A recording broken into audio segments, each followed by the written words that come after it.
young chaps, Jack and James, just couldn't muscle it onto the green. But there was one old man that's 40.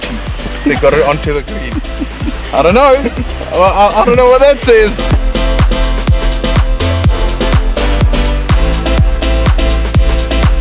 Ek het 'n paar van die jong manne gesien op die golfbaan, maar daar's 'n paar prominente golfers wat al by Paul Roos was. Ja, Ricky, hulle ek dink hulle is nou al ou manne, maar as ek nou net vinnig en ek gaan my verskoon as ek een of twee uitlos, maar manne soos Jan Hugo, Oliver Becker, JJ Senekal, sjoe, daar's nog heel wat op die toer speel en met redelike sukses op die toer speel en dan natuurlik ons nuutste wonder oudskoolier is Gary Giga wat die wêreld letterlik aan die brand gespeel het.